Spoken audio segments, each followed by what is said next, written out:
संविधान के मूल संरचना सिद्धांत को निर्धारित करने वाले ऐतिहासिक फैसले के प्रमुख याचिकाकर्ता रहे केशवानंद भारती का रविवार को निधन हो गया है। वे 79 वर्ष के थे। केरल में इडनीर मठ के प्रमुख केशवानंद भारती का नाम भारत के इतिहास में हमेशा के लिए दर्ज है। दरअसल 47 साल पहले केरल सरकार ने 2 भूमि सुधार कानून बनाए, जिसके तहत इडनीर मठ की 400 एकड़ में से 300 एकड़ जमीन भूमिहीन किसानों को दी गई थी और इसी की मदद से सरकार मठ के मैनेजमेंट पर भी कई सारी पाबंदियां लगाने की कोशिश कर रही। हालांकि उस मामले में कुछ और भी याचिकाकर्ता थे, लेकिन केशवानंद भारती, जिन्हें केरल का शंकराचार्य भी कहा जाता है, वे संवैधानिक अधिकारों के इस मसले को कानूनी चुनौती देने वाला प्रमुख चेहरा बने। इस मामले के जरिए 1973 में सुप्रीम कोर्ट के सामने ये सवाल आया कि क्या संसद को ये अधिकार है कि वो संविधान की मूल प्रस्तावना को बदल सके। इस मामले में केशवानंद भारती को व्यक्तिगत राहत तो नहीं मिली, लेकिन केशवानंद भारती बनाम स्टेट ऑफ केरल मामले की वजह से एक महत्वपूर्ण संवैधानिक सिद्धांत का निर्माण हुआ,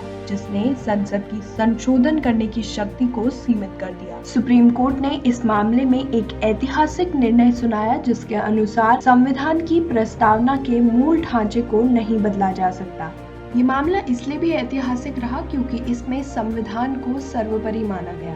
इससे ये साफ कर दिया गया था कि सरकार की तानाशाही नहीं चलेगी, यानी सरकार संविधान में मनमाने बदलाव नहीं कर सकेगी। साथ ही इससे न्यायपालिका व संसद में भी संतुलन बना रहेगा। बता दें, ये ऐतिहासिक फैसला सबसे बड़ी 13 जजों की बेंच ने सुनाया था और इस मामले की सुनवाई 68 दिनों तक चली थी, जो किसी भी मुकदमे पर चली सबसे अधिक समय वाली सुनवाई है। इस फैसले पर सुप्रीम कोर्ट ने कहा, संसद के पास अनुच्छेद 368 के तहत संशोधन करने के अधिकार तो हैं, लेकिन संविधान की मूल बातों से छेड़छाड़ नहीं की जा सकती। संविधान के हर हिस्से को बदला जा सकता है, लेकिन उसकी न्यायिक समीक्षा होगी ताकि ये तय हो सके कि संविधान का आधार और ढांचा बरकरार रहे। न्यायपालिका के पास उन संवैधानिक संशोधनों और कानूनों को अमान्य करार देने की शक्ति है जो इस सिद्धांत से मेल नहीं खाते। केशवानंद भारती बनाम स्टेट ऑफ केरल मामले के ऐतिहासिक फैसले से कई विदेशी संवैधानिक अदालतों ने भी प्रेरणा ली। इस फैसले के कारण केशवानंद भारती को संविधान का रक्षक भी कहा जाता है। Bureau news,